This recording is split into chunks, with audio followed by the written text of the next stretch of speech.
Olá pessoal, vamos dar continuidade então à nossa unidade 3, Metodologia e Recursos Didáticos, da nossa disciplina de Diretrizes para o Ensino de Ciências, parte 2, que vai tratar agora sobre a elaboração de projetos de acordo com os parâmetros curriculares nacionais. Compreender a importância do projeto é entender que ele é uma estratégia de trabalho em equipe que oportuniza a articulação entre os diferentes conteúdos das áreas de ciências naturais e desses com os de outras áreas do conhecimento na busca por uma solução de um dado problema. Pensar projeto envolve uma série de atividades com o objetivo de produzir, com a participação das equipes de alunos, algo com função social real, como um jornal, um livro, um mural. Então, o projeto é desenhado como uma sequência de etapas que produzem ao produto desejado, que conduzem a esse produto que eu espero, que os alunos esperam e que o próprio projeto espera. Todas as etapas devem ser compartilhadas com os alunos. Vamos lá. A definição do tema.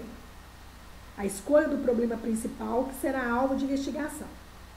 O estabelecimento do conjunto de conteúdos necessários e suficientes para que o aluno realize o tratamento do problema colocado. Além do estabelecimento das intenções educativas ou objetivos que se pretende alcançar com o projeto. A seleção também de atividades para exploração e fechamento do tema.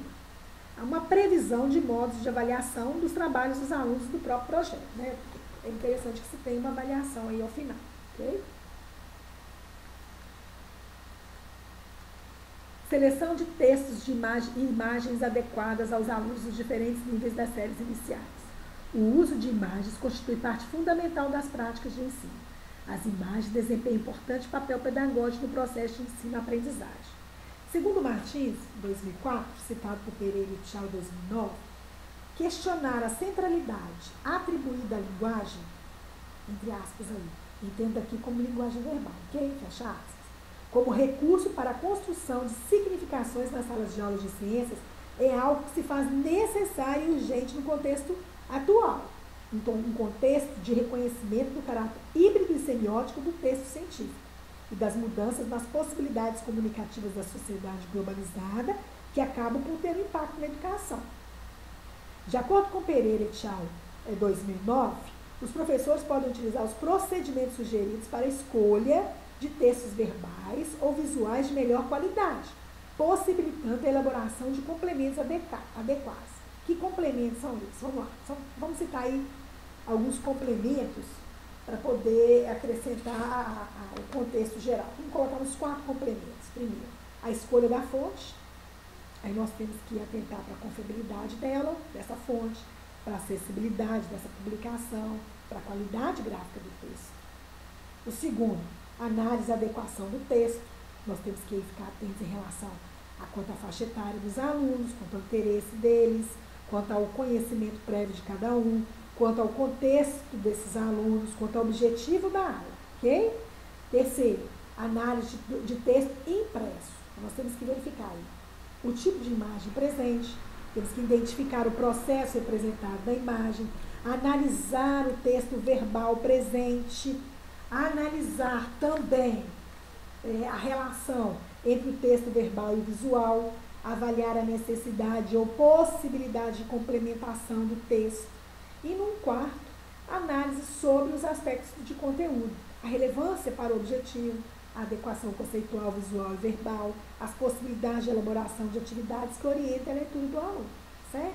Então, cada professor poderá definir quais os procedimentos sugeridos, se são os mais adequados para a seleção de textos que utilizarão em sua sala de aula, a fim de promover uma melhoria no ensino de ciências.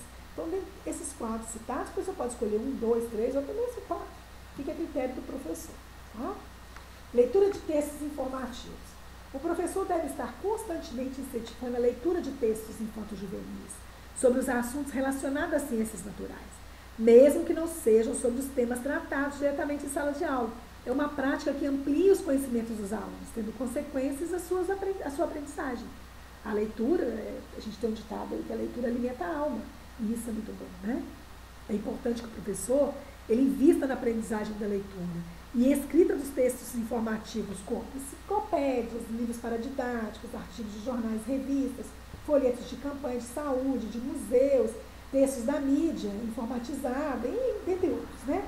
O aluno ele precisa ter acesso a uma diversidade de textos informativos, pois cada um deles tem uma estrutura, uma finalidade própria e proporciona informações diferentes e muitas vezes divergentes sobre o mesmo assunto e requer dos alunos um domínio de diferentes habilidades e conceitos para sua leitura. É importante considerar como a terminologia científica e os conceitos surgem nos textos, há textos em que a terminologia é usada diretamente, desacompanhada de explicação.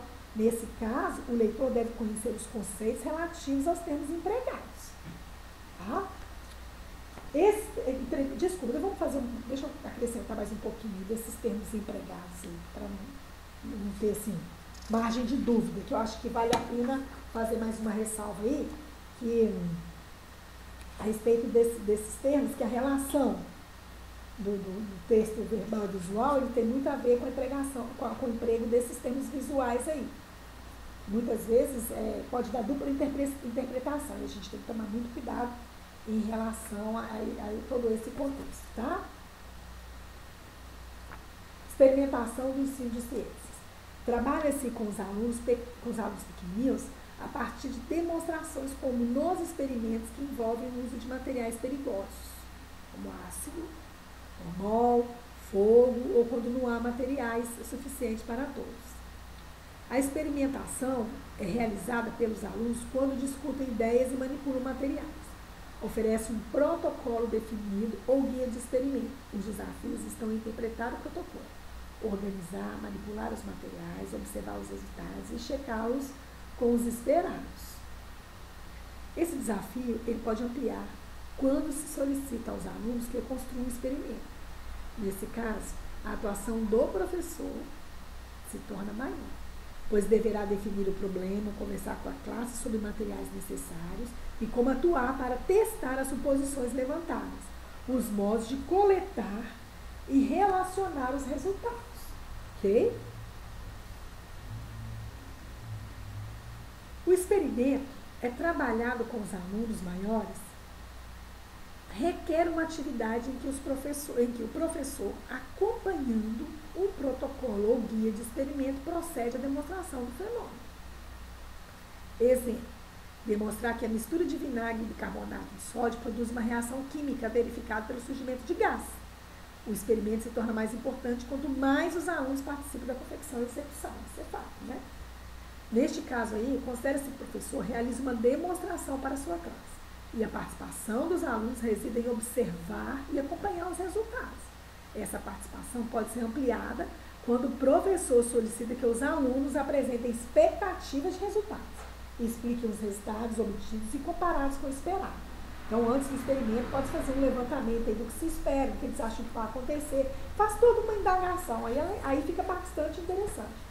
Quando o professor vai realizar o experimento, a partir da observação do aluno, eles conseguem comparar como que foi o resultado entre o esperado e o que realmente aconteceu, e o real. Ok? Bom, para finalizar essa unidade, metodologia e recursos didáticos, eu sugiro que vocês leiam o nosso livro texto, e também os materiais complementares que tratam das metodologias e recursos didáticos, porque eu ampliei muito aí, consegui ampliar muitos conhecimentos para vocês.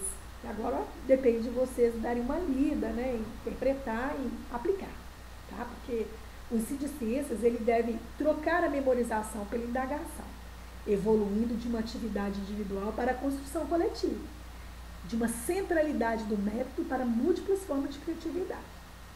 E aí, de acordo com Chassotes 2003, citado por Ovid e Berlitz, 2009, o ensino de ciência deve proporcionar a todos os cidadãos os conhecimentos e oportunidades de desenvolvimento de capacidades necessárias para se orientarem em uma sociedade complexa, compreendendo o que se passa à sua volta.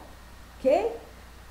Um abração para todos. As dúvidas, novamente, reforço, devem ser postadas lá na unidade 3, para que a gente possa juntos esclarecê-las e não deixar acumular, ok? Então, um abraço a todos e até a próxima unidade.